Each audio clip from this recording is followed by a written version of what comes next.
Good evening, ladies and gentlemen. Welcome to the Leader's Edge. Tonight, we have Season 3, Episode 2, entitled Transitioning to the New Normal Through Digital Transformation. Our guest tonight is an illustrious person. His name is Arthur Luis P. Florentin. He is the Executive Director of the Civil Service Institute, who after 31 long years of service, retired from Meralco as Vice President and Head of HRD and Executive Director of Meralco Management and Leadership Development Center, now known as FPLA. He also served for a year as General Manager of Waters Philippines and for 2 years as the Managing Partner of the Center of Innovation, Change, and Productivity. So, ladies and gentlemen, we are quite honored tonight to be in the presence of greatness. Let us all welcome Edie Art. Okay, so I'll be discussing transitioning to the new normal through digital transformation. This is the experience of the Civil Service Institute, and as a learning and development institute during the COVID-19 pandemic, we had to cancel our face-to-face classroom training, and therefore we were forced to transition to digital online learning. And therefore, for this presentation, our objectives will be for you to learn to this, for you to be able to discuss CSI's mandate and initiatives, discuss CSI's pursuit of exponential growth through digital transformation, describe the 6 Ds of digital transformation, and discuss how the business model canvas can guide digital transformation. Given this, our mandate is to provide leadership and assistance in the development and retention of qualified and efficient workforce in the civil service, formulate standards for training and staff development, administer service-wide programs, develop training literature and materials, and coordinate and integrate all training activities and evaluate training programs. As you will notice, according to Executive Order 292, series of 1987, our office were then called Human Resource Development Office. But in 2011, CSC transformed HRDO into Civil Service Institute, which became the central learning institution for the promotion of good governance and the shaping of a world-class public service. The CSI is also the research and training arm of the CSC in public human resource and organization development. Given this, CSI is an office under the Civil Service Commission. We have, our mandate is to be the training hub of CSC. We are a hub because the regional offices of CSC also conduct training, which we also try to orchestrate and align. We have 34 personnel serving 1.8 million government employees. As you will see, there are not many of us in Civil Service Institute, but we need to provide learning and development to 1.8 million government employees. It's obvious that we cannot provide learning and development to all, but we would like to be strategic about it by being selective in targeting our participants. Specifically, we consider as our value proposition using our learning and development interventions to help agencies align to CSC direction, especially with respect to HR management. And we would like to not only conduct learning and development interventions or training, but to use this to create cultural transformations in agencies. Also, being a government office, we would like to make sure that the way we're doing this is value adding to our client agencies. Given that, we developed a curriculum framework where we would like to focus more on leadership development programs so that we can help leaders of agencies to develop and transform their respective agencies. But they cannot do this themselves. So we are also focusing on the development of HRM professionals in the agencies. In addition to this, we have some foundation programs like the Public Service Values Program to make sure that we will not only be conducting learning and development interventions, but really we would like to create cultural transformations in agencies. Now, given that, since 2014, we have tried to um, improve the way we are providing learning and development interventions. And as you can see, we have increased the number of courses implemented per year from 54 in 2014 to almost 4 times in 2019, 186. With respect to participants covered, we were able to increase from 3,222 in 2014 to more than triple in 2019, up to 10,268 participants. With respect to participant days, this is actually the number of participants times the duration or the training days, no? And we were able to increase this from 8,149 up to almost 3 times, 22,965 in 2019. If I may interrupt briefly, EDR, Yeah.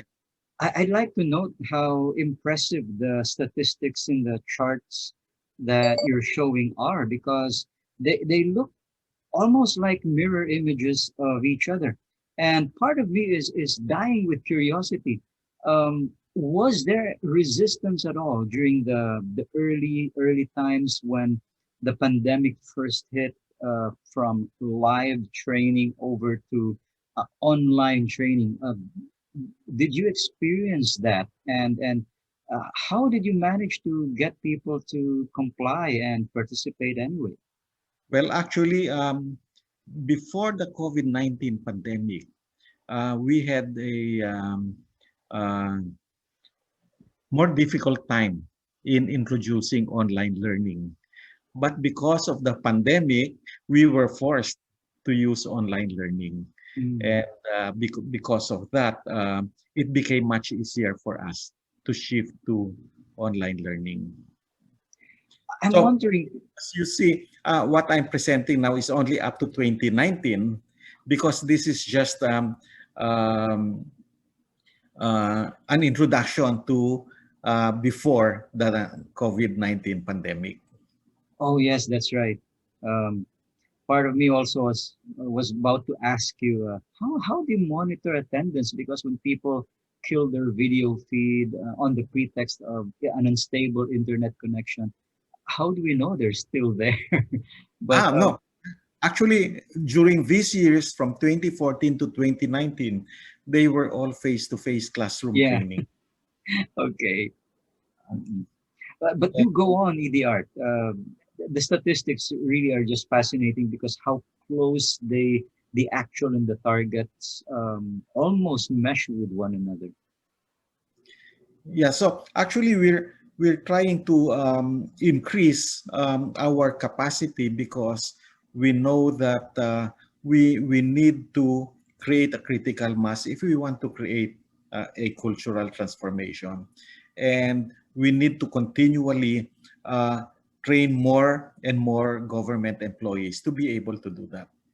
But aside from increasing the number of participants and increasing the number of courses implemented, we are also monitoring the participant satisfaction. And as Mm. you can see, we made use of this uh, index or indicator only in 2015. Therefore, in 2014, we didn't have this monitored. But as you can see, in 2015, there's high variability in satisfaction ratings, uh, as high as 97%, but as low as 91%, which is below our target of 92%. But as we move on, you will notice that the trends or the line is becoming more and more linear, no, rather than variable. And we're able to do this because whenever we encounter incidents where our satisfaction ratings go down, we do root cause analysis. Mhm. And based on that root cause analysis, we improve what we're doing, and so we can see that we are improving in terms of satisfaction rating, and we have increased it from 95% in 2015 to 98.76% in 2019. Awesome. Okay, but we are not only after numbers.